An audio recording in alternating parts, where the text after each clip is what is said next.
Hello and welcome to The Intersection. We're the podcast where marketing, sales, operations, and technology stop working in silos and start driving real growth for building materials brands. I'm Megan Kacvinsky, CEO of Point to Point. We're a sales and marketing agency helping mid-market building materials manufacturers build the marketing engine and sales culture they've never had and always wanted. Each episode, I'm joined by Steve Coffey, Senior Managing Partner of Coffey & Co., a growth and strategy firm focused in building materials, and Deneen Harper, founder of DHX Consulting and a fractional CMO for, you guessed it, building materials brands. We're here to close the gaps between marketing and sales, strategy and operations, technology and execution, because in those gaps, you bleed margin, and we're going to show you how to stop it. No fluff, just what works. Hello and welcome to The Intersection. I'm Megan Kacvinsky, CEO of Point to Point, and I am joined by my fabulous co-host, Deneen Harper, founder and FCMO of DHX Consulting. But it's really exciting because today we have two fabulous guests on our show. So we have Mike Keller. He is the VP of Business Development at Kalwall. And we have Jake Erickson. He is the VP of Sales and Marketing at Kwik-Wall. And they are here to talk about best-in-class dealer meetings. And actually, the premise of this all is stop calling it a meeting, the dealer event that changes how they sell for you. So Jake, Mike, welcome. Thrilled to have you guys here with us today. Thanks, Megan. Thank you. Yeah. And I thought that Mike and Jake would make great, and the content overall would be great because I've had the pleasure of being able to see and experience and talk to Jake and Mike about their recent dealer/sales meetings, summits, and so much has gone into these events and into the moment and into the culture that goes along with it, that they were both very successful. My LinkedIn feed is actually flooded with content from all of their sales partners who are so excited about the information and the camaraderie and all the things that were built there. So, and this is a tricky thing. We're here at the intersection. We're about the intersection of sales and marketing and technology and operations. And that's what a great event is. You're bringing together your sales team. You're getting great content and marketing materials in front of them. And in this case, we're showing them the factory floor. We're talking about new product development. It really is about all those things coming together. And you have to be operating on all cylinders because you got one shot. You got a lot of eyeballs. You got a lot of money put into this. You gotta get it right. And both of you did. You got it right. So I'm going to shut up and let you guys give a little bit more background on who you are and then a little bit about the event that you just threw. Yeah, thanks, Megan.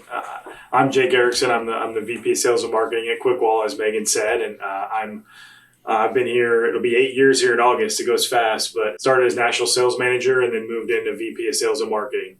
And it's been an exciting time to be at Kwik-Wall. We've had a lot happen in the last almost 8 years, and kind of culminating with this distributor meeting, honestly, that we just had. Not meeting, as you said. I like how Mike's going to tell you what they call theirs. I really like the name of his. But we had everybody come together. We had 100 distributors come to our new facility. So this one was easy in a way because we have a brand new facility. So we had a lot to show with the facility alone. I mean, we moved into a 240,000 square foot facility, consolidating all of our different plants into one plant, which we had a lot to show there. We have a ton of new products, either almost coming out and several that we released at the meeting.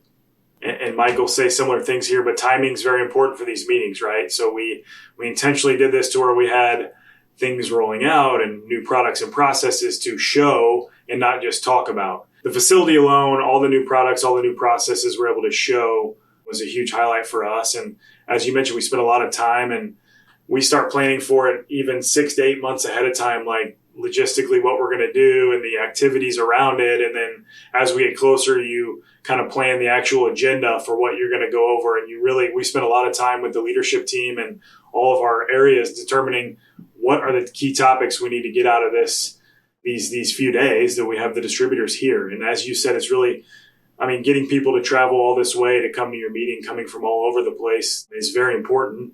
And it's that opportunity to get them in front of you for X amount of time where they're kind of all eyes on you. What are you going to show them? what have you been doing? Great at hearing about things, but seeing them and actually going through them in person is very important. So all of that combined, and then the activities in the evenings are really fun to kind of get to know the distributors more personally, and your internal team, get to know them more personally, spend time together, appreciate what they've done for you, and then talk about the future. It's kind of a all-in-one thing. They get to network with each other, which is really nice too. Distributors from all different markets and all different opportunities come together and kind of talk about their experiences too. So that's a brief recap of ours, and I'll turn it to you, Mike, to talk about yours. Jake, that's great. Thank you. Yeah, there's a lot of similarities, so I can see why Megan sort of paired us up for this episode. So some of what I'm going to say is going to sound a little redundant because Jake's was very similar, right? So again, I'm Mike Keller with Kalwall. I am the VP of Business Development. I've been in sales for Kalwall for about 10, 12 years. Kalwall is a family business, though, I'm part of the family, so I've been part of Kalwall for many decades, more than I care to count sometimes because I'm getting up there. Anyway, it's been a great ride and still many, many years to come. So on that note, we had a small change in leadership over the past few years. And as a result, it really became time to sort of shift the tone of the meeting, of our distributor. We used to call it distributor meeting. It used to be separate from the direct meeting.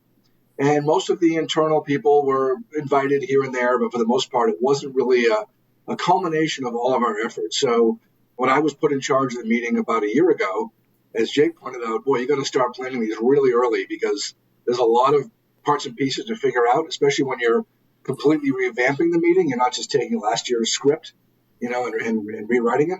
Yeah, it's a huge amount of effort, which if you do it right, will culminate in a great assembly. So anyway, I decided this year going to be at our factory, and we switched back and forth between an offsite and factory. And so it really became incumbent upon me and the team to really kick it up a notch, right? Because it is in New Hampshire. It is in Manchester. Not quite as exciting for some people as maybe Phoenix or Vegas, right? So how do you really ramp it up and make people want to fly out on their own dime, and their own time to come see you? So we combined it all this year. Instead of a distributor meeting, we called it a summit. And so it was distributor partners. It was our direct team, about 15 individuals that work directly for the company in the Northeast for the sales effort. And then we invited, a lot of the internal people to also join us for whatever they wanted to, the dinners, some of the sessions, some of them they gave the sessions, so it was really an interactive and no longer a distributor meeting. It was more of a summit, right? Everyone's included to help celebrate our collective wins over the past. We do it every year and a half.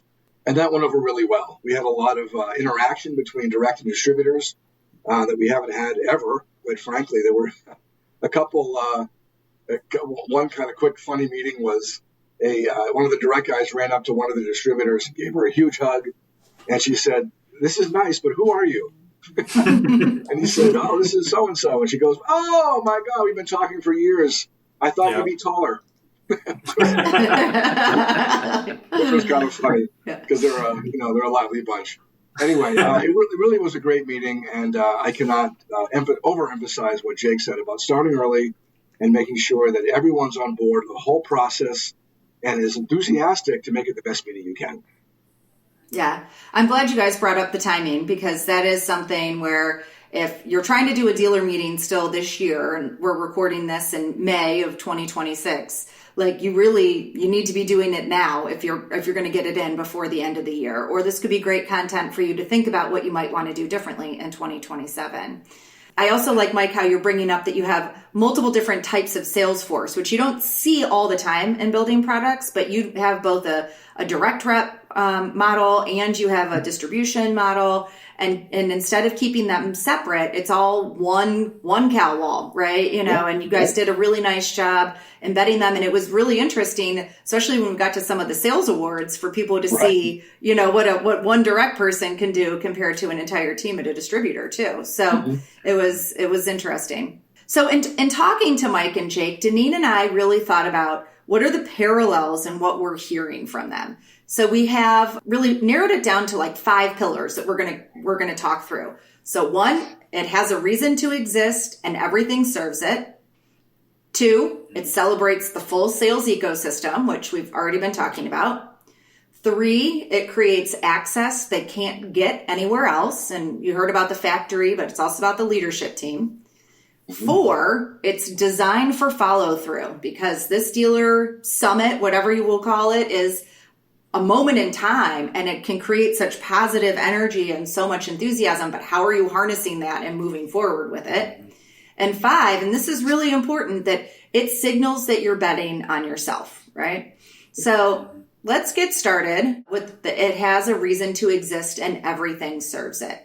So we'll start with Mike this time. What was the strategic anchor for your event? The thing that made this meeting have to happen right now? And how did you make sure everything else on the agenda connected back to it? Yeah, great question. So, and actually very appropriate, because the meeting normally would have been in the fall, right? That was the normal cycle, the fall of 25. But we had some challenges to overcome. We had some modifications to the factory. We had a new product we were rolling out, like a really large, brand new product we're rolling out, and everything was 80% there. And we thought, boy, getting everyone into town and telling them that we're 80% there and stay tuned and here's a sketch and close your eyes and imagine what it's going to look like was just inappropriate, right? So instead, we did a regional tour. We went out to them and just said, hey, we're not ignoring you. We very much want to connect with you. So we went out to them, to Chicago, and Vegas. And that was much appreciated. We got a lot of notes about what we were doing right and wrong. And so we took all of those notes and we incorporated them into the meeting that we just had 2 weeks ago. In fact, one of the sessions was follow-up, right, to all those items. Here's all the things you asked for. And even the things we don't want to do, we brought those up. And so it was the good, bad, and the ugly, if you want to say. And so to answer your question, Megan, the purpose of the timing for the meeting was perfect. We had just wrapped up a lot of factory upgrades. The new product was ready to go. And we had all the pieces in place to ensure that every session in our meeting reflected, again, our pride and enthusiasm for the new direction that the company is heading. So yeah, that's the best kind of timing. Right, exactly, and it showed. Everybody was on all cylinders. It was no, don't look behind the curtain. It was full transparency. Well, we like to say full translucency, because that's where our product is translucent. But you get the idea. It was and everyone was involved. We had all the way from estimating to closing to shipping. Everyone had a role to play. And again, the things we're all excited to. So it wasn't just me telling them, hey, we're excited. It was the people actually doing the work and involved in the day-to-day that gave a lot of the presentations, the factory tours, so everyone could see the enthusiasm and pride. Yeah. And I'm smiling as you're talking because it's interesting, but also because it's so similar to what Kwik-Wall has done and the reasons why they had their event too. Yeah. I mean, it's like, and talking to both of you too, it was like, I felt like this was content that others in building products would want to hear about, because how eerily similar yours are. There have to be so many other organizations that are at similar stages and similar inflection points, but maybe not quite sure what to do with it the way that you guys were able to put it all together. So Jake, tell your same, but different story here now. Yeah. Yeah. You're really similar is exactly right. We had the same thought process on the timing. I mean, fall of last year would have made a lot of sense historically. It was a typical gap we would do between meetings, but we knew we weren't quite ready, and we made the decision to do it in the spring. And I'm really glad we did, for the same reasons Mike said. I mean, our why, the why was always going to be the facility once we knew we were moving there. But there's many other whys too. There's these products that can be supported in this facility that we need to be able to show we were going to deliver on, and not, like Mike said, be 80% complete and talk about being done, but show. So we were able to show the new facility. We were able to show the new 52 STC product with an actual wall being used on our Unispan system in the break room. Like, what a good example of in the field, actually show it, not talk about it being done. Same with the new product, other new products we're going to roll out. We had actual panels completed and hanging to show them. And then, of course, there's some things that we've been transparent on, we're going to take longer, like the Huffcore product and some other things that we're eventually rolling out that I think many are aware of. But to see the equipment in place in the factory puts it in perspective that we've made the investment. Clearly we're doing this. We're not just talking about it, right? So for all those reasons, and then our manufacturing moved between January and March was a long phase move from all of our facilities that we successfully pulled off without having our lead time jump to 20 plus weeks was a really big deal for us. So to do that, and then in April, be able to show distributors, look at what we can do in this new facility. This is why we've made the investment. This is why we're here, was the why for us. And I think if we would have tried to rush that and show some completion, but not be really complete on many of the things, it would have not been near as successful as it was. So those were the keys for us, and very similar to Mike's situation. It's telling a new story,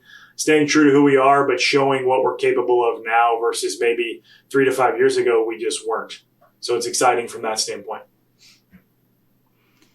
Yeah, you're both trying to get your customers, your distributors, and then also the audiences that they serve to think about you differently, right? Both Kalwall and Kwik-Wall have legacy and history, which is great, but it also has some association that maybe you're working to overcome, for what you don't get to be, 70 years or, X number of decades without having some baggage or some things that worked for you before that aren't working now. And you need to reintroduce or help refresh the market's understanding of what you're all about.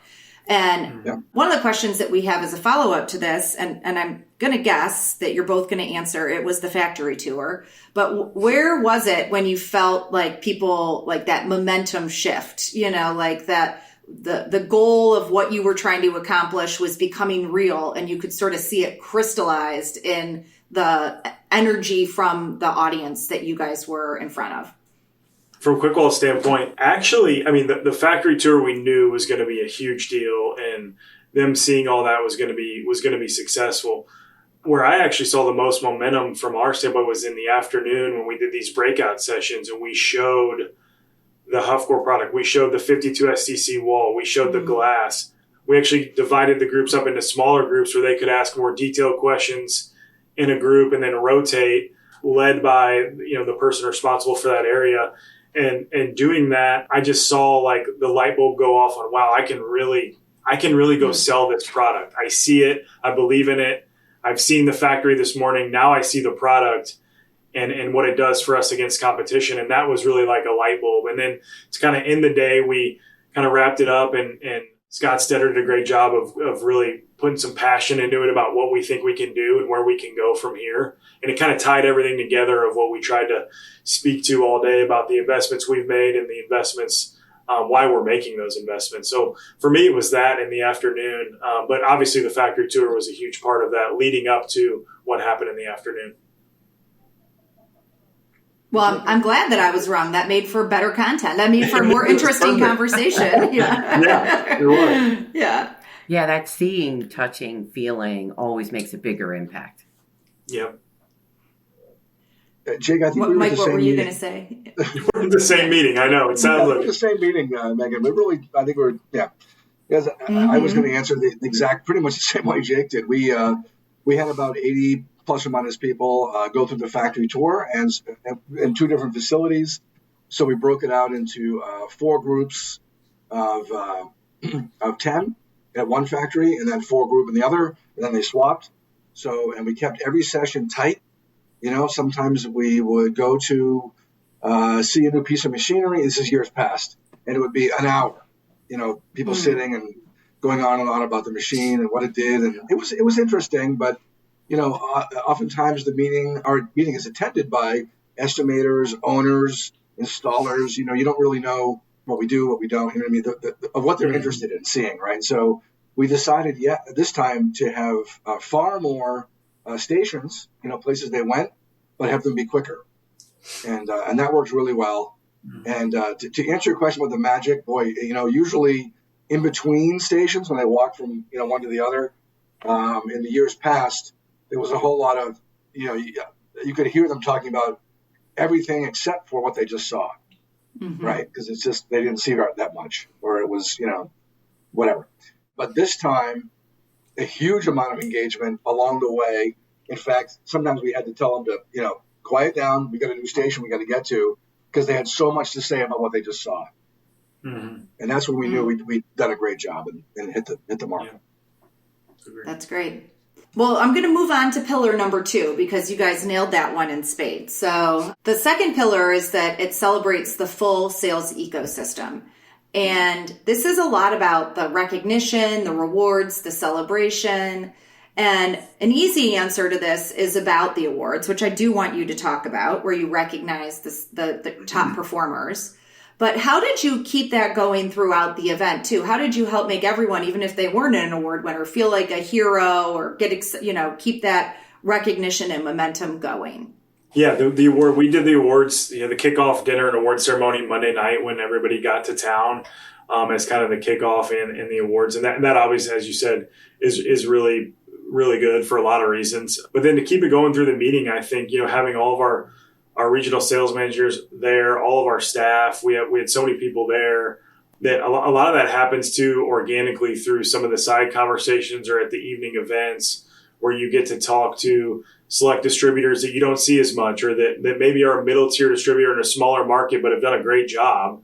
And we're able to kind of call them out through different ways of doing that. We came up with some new awards like Newcomer of the Year and Glass specific awards, so that we weren't just giving the same people awards that are sometimes in major markets, that it's a little bit easier to sell larger volume. So we mixed up how we did that, which I think was successful. And then throughout the meeting, we even used examples of, hey, these distributors have been really good at focusing on glass. And we even put them on a slide and kind of showed who they were. Hey, if you want some input offline, maybe talk to these distributors, because we've seen a lot of focus with architects and general contractors in their markets on this product specifically. So we did different things like that. And a lot of it's just the side conversations too, and showing how much we appreciate them coming. I think a distributor taking the time to do that, as you alluded to, Mike, flying. We're in Central Illinois. It's not easy to get to Clinton, Illinois, I promise, or Bloomington, Illinois, or Springfield, Illinois. So them taking the time to do that and come spend the time with us really meant a lot to us. And we just reiterated that throughout the meeting in different ways.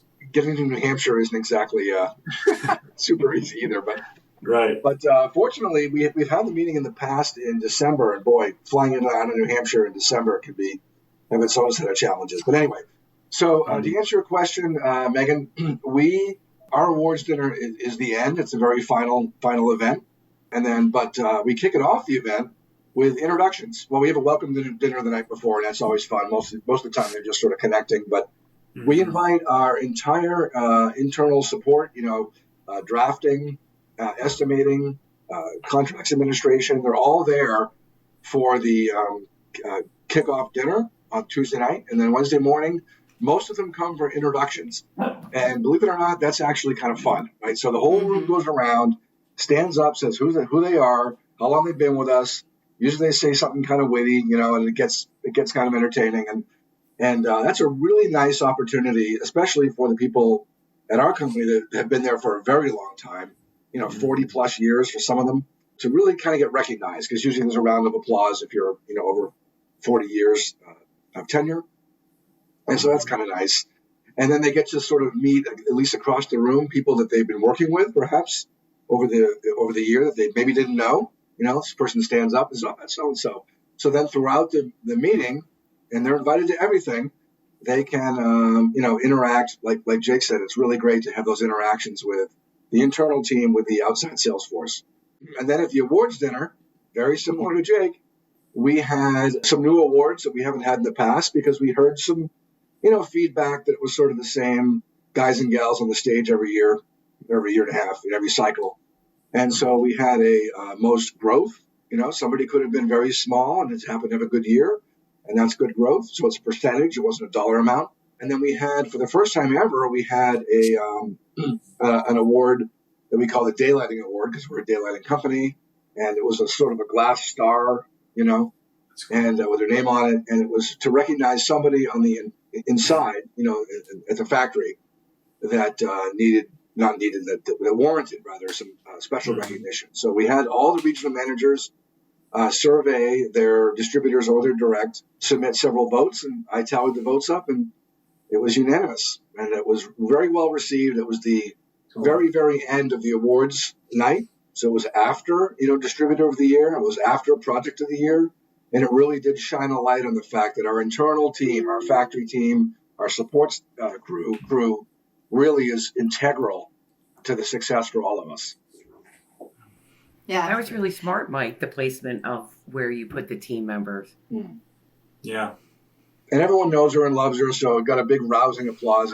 And what a nice way to end the meeting anyway, right? The awards. Well, it was the end of the awards night and the whole meeting. So it really capped it off very nicely. Yeah, it's interesting. Jake started, the Kwik-Wall one started with the awards. You ended with the awards. I guess maybe there's no bad time to do awards, and then you both got more creative with, specific behaviors that you're looking to reinforce, right? So even like the growth award or the glass award, and even the daylighting award, Mike, is like recognizing that everybody's on the sales team, every role is important, how you show up and the helpfulness that you're able to provide is a huge part of the success that we're able to have in the market just overall, so I thought those were really great creative ways to be able to recognize the team members or the sales force in unique and different ways. So I'm going to this has been great. And I've honestly, even though I knew what we were going to talk about and I've talked about it before, I've learned a ton. So I want to pause here and tell our listeners that, hey, if you are finding value in this content or you're thinking about doing your own sales meeting soon and you want to share this with a colleague, now is a great time to forward this particular episode to them and also to make sure that you hit that subscribe button so that you don't miss out on future episodes of The Intersection. So our third pillar is about creating access. And you guys have alluded to this, and you certainly have talked about it in spades about the factories themselves, but it's about the access to the factory and how the product is made, but it's also about access to your leadership team. And maybe that's something that we could talk a little bit more about more directly is about, who all is involved. And I know, Mike, you've mentioned even about some of the support team giving some of the presentations during the meeting itself, but talk to us about that access outside the factory or with your CEO or your estimators and what that looked like and how that fit in. The CEO and CFO and pretty much everyone in all levels of leadership were there for the entire meeting. In fact, some of them even led sessions. Some of them gave sessions. Some of them just were involved with them. One of them was a group leader that, toured people around. So it was not nobody was a king for the day, right? It was all full involvement at all levels. In other words, if you were from the outside, you couldn't tell who the CEO even was, right? He was dressed the same and acted the same and ran around with the rest of us just the same. So that was very important to him and to us, and that everyone was there and could have, and you saw open many, many times at the receptions and the dinners that he'd get cornered by someone who was either overly happy with what we were doing or sometimes not so happy, and really appreciated the access and being able to speak directly, not through an RM or through myself. So that really was a change in the typical meeting where, upper leadership was typically not involved. So that level of involvement from all the way to, the guy sweeping the floor was there for one of the presentations as well. So we really had full involvement, all hands on deck. And that was on purpose, right, to show that, it's not just the top leadership showing you a shiny penny over here. Don't pay attention. We went in every corner and showed how proud we are of the changes and updates and allowed the people that have, again, done that work to present it rather than, take the credit for it. Yeah, very similar on our end. It's great to hear that, Mike. Our whole leadership team was heavily involved. I was just thinking about everybody presented in one way or another at the meeting from the leadership team, including our CEO and owner gave the state of Kwik-Wall kind of presentation to start the meeting, just to kind of walk through everything of where we are, how we got here, investment. Again, you alluded to it earlier, Mike, but it's a group from owners of these distributorships all the way down to maybe an estimator that's new that came along with the group to find out more about Kwik-Wall. So you have to kind of have that hat on a little bit, understanding that a lot of this group is more tenured, experienced people with our company, but some aren't. So laying a little bit of a foundation is still good and refreshes people's memories on that. So our whole team is involved. And then to your point, all the way down to, interactions in the plant, we encourage that during the plant tour. Like, ask questions to the person who's doing the pass doors. Yeah. Ask questions to the track department. Like, that's why we're on this tour too, is to get those interactions going. And then the breakout sessions I alluded to, like the engineers who are working on the HuffCore product actually got to present what they're doing. And I think that's validating and really refreshing for the distributors to see and talk to the people who are actually doing it. It's not just some one person going through everything, and this whole meeting is a high-level overview. It's pretty detailed, and that was the point of those sessions. Same with the glass. Like, our glass team presented the glass showroom and what the new products are and what the differences are. And so those levels of interaction are very important, and that's why we structure it very similar to how you do, Mike, with leadership team and really everyone being involved. How do you think your employees reacted to you involving them so much? Did you see an increase in morale or anything like that? Yeah, I can take that first, Mike. Yeah, we really, and we invite employees and even significant others to the evening events. So again, just that level of interaction and feeling like it's a family.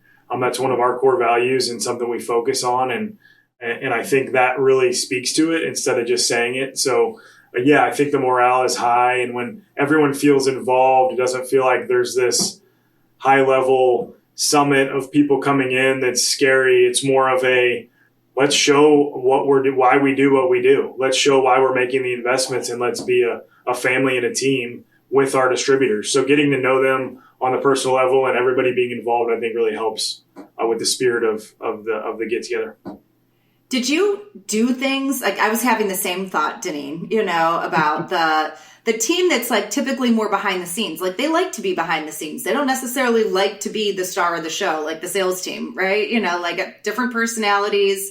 Everyone has an important role to play. But how did you get them ready? The team that likes to be behind the scenes and might not want to be asked all these questions or to get up and have to give a presentation. What did you do to make them comfortable with this idea? Or maybe you just let them sit in their uncomfortability. Like, that's okay too, but curious if there were things that you did to help the team show up, in a different way than their day-to-day job would call for. Yeah, that's interesting. We did have some individuals that have a ton of responsibility that just said, I do not want a microphone.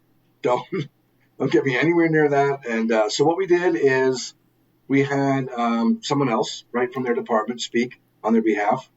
But they were there. They were standing right next to them and, could sort of nod or reference certain things and add or subtract or whatever the case may be.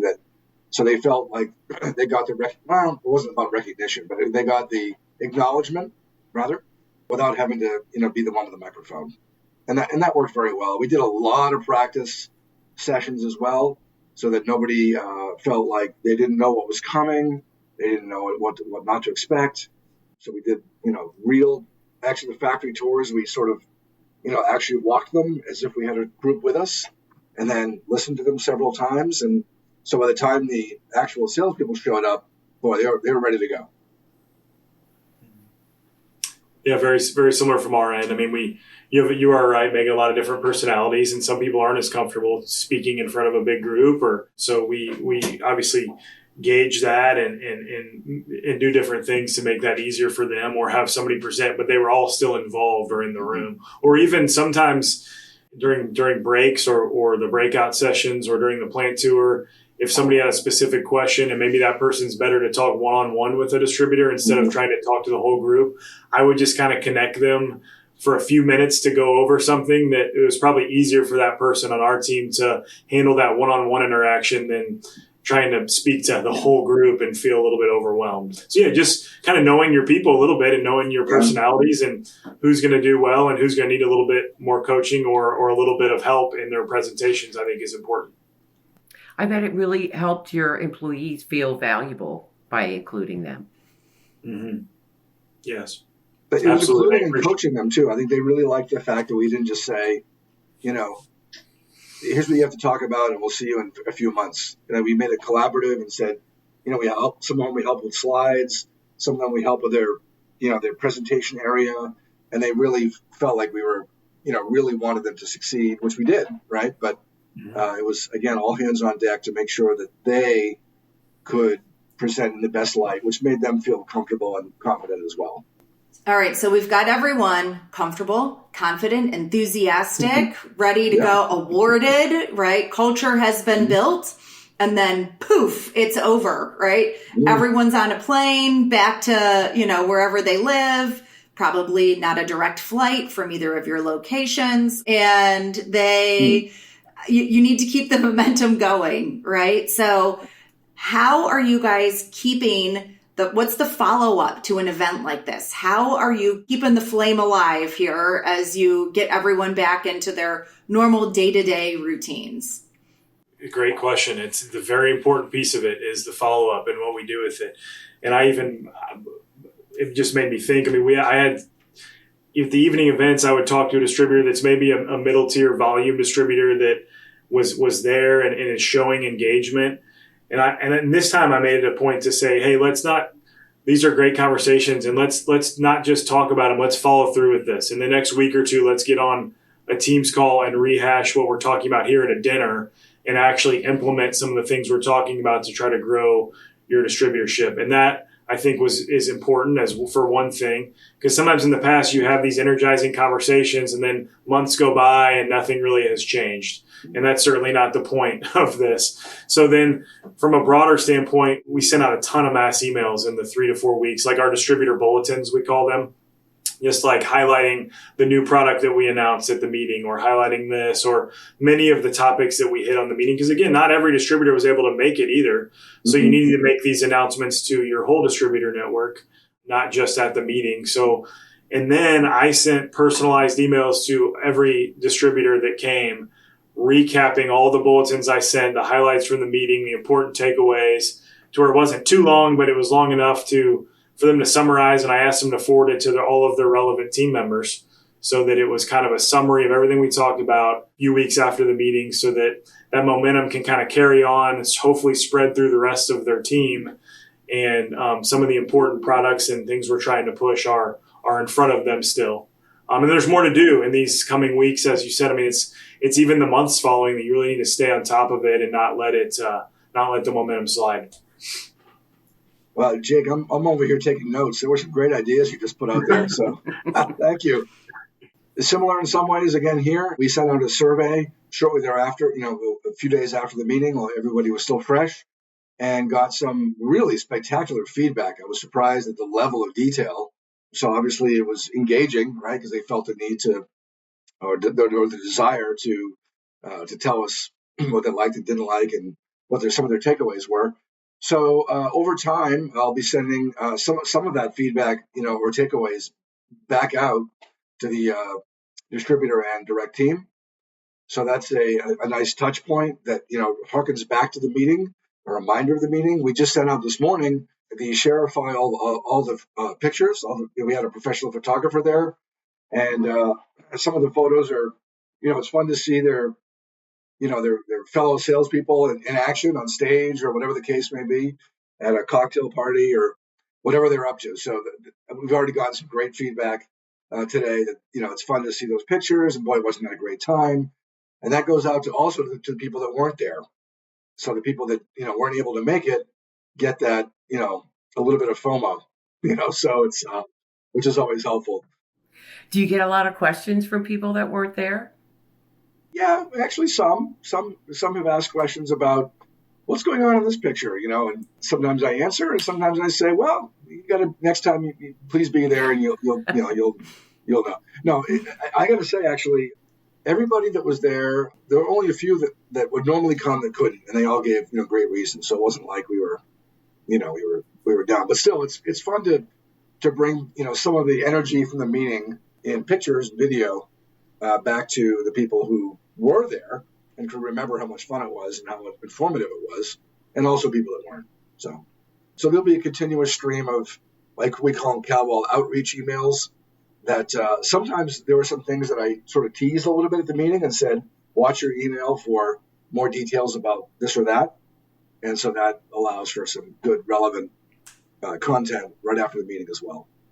When I used to do dealer meetings at T-Mobile, we would do like a blooper reel almost, kind of like the behind the scenes blooper reel. So we would usually send that out fairly quickly after the meeting, even before the photos and everything else got done, because that was usually something that we collected in-house on our own. And I found that a lot of the dealers and distributors like the pre-planning bloopers of us getting ready. And we would show them how we were like practicing or how we were trying to set the stage and something would happen. It just made for, some fun conversation. Well, I'll quickly say that I can tell Mike's is the same way, but the fun but informative is what I like to say about it. And I think you have to keep it a little bit light, and it needs to be professional, but the fun is part of it too. I mean, you're getting these people to come all this way, and they want to remember it as, man, I really enjoy going to that. And then I leave with a lot of information and things I can take to my team and have positive impact. So trying to mix both in is, I think, important. And that's what seems like Mike's done well with theirs as well. And it's been successful for us for sure. All right, so our final pillar, and you guys have really nailed this all the way through, is that it signals that you're betting on yourself, right? It's the investment in the venue, the production, the experience. And I want you guys to sort of grade yourselves now on how well you pulled that off. Your sales team going back, and even your internal team going back and being like, gosh, I really feel like this company is investing in themselves, investing in me, or there's some opportunities that you left on the table. How did that land? Yeah, I think I would say to give ourselves I'd say an A-. I'm really happy. I like to leave a little room for improvement. I think we did a lot of things really well with the investment piece. We talked about the investment piece a lot, showing everything we're doing and why we're making the investments to enrich our distributors is what we like to say. We're trying to set our distributors up for success. That's why we do what we do. I think they felt that when you're putting these on and you do these evening events and there's so many people, I think they feel the pride and the energy and the meaningfulness of the investment. Like, why would we do all this if we didn't believe in what we were doing, right? I think all of it speaks to the end goal, which is to grow with our distributors. And it shows that we've been listening. As Mike's talked about, there's these projects. I mean, we can't be all things to all people. Engineers can only do so many things and bring out so many products, but to show all the things that we have completed and then show the things that we're working on and making true progress on, I think is another significant investment that gets overlooked. We think of investments as the facility and the product, but the investment in our people. I mean, we've grown tremendously in the amount of engineers we have and the amount of people we have working on projects that have been asked for years that we just haven't been able to get over the hump. To see some of those come to fruition, especially our longer term distributors, are like, wow, this is great to see. So I think we've capitalized well there. And there's always room for improvement. You wish you had one or two more things done, of course, but overall, I think we did a really good job this year of that. And we didn't talk about this in the prep, but that is like the same thing with Kalwall, right? In terms of the investment in the people, like that was one of the biggest things that you heard on the roadshow was, so you tell your story, but. Well, Jake just did again. What Jake said. Thank you. Yeah. No, it was, again, I'd also give us an A- because I came out of the meeting flying, but certainly, there's always a couple little things as the organizer, especially that you notice the bloopers, Deneen, so I'd give ourselves an A- in context for this meeting. And, but I am going to brag a little bit and say that in context for meetings past, mission accomplished. I mean, really, I set out to make sure this meeting, as Jake said, it was fun, informative.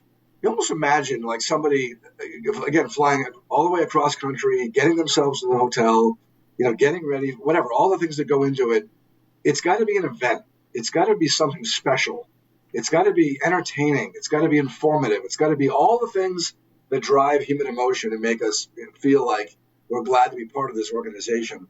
And a big part of that is a sense of humor and some, being able to poke fun at yourself and which, Megan knows I do quite often. So it really was a very fun event that I think people just really enjoyed. I know it sounds kind of corny, but I got a lot of spectacular feedback that, this is a new direction for the company. This is exciting. We're glad we're on your journey. And what more could I ask for? That was the goal. And to really show how excited we are and have that broadcast into 2.5 days with mostly at a hotel. Most of it wasn't even at the main facility. We did factory tours, of course, but most of it was at just a Hilton.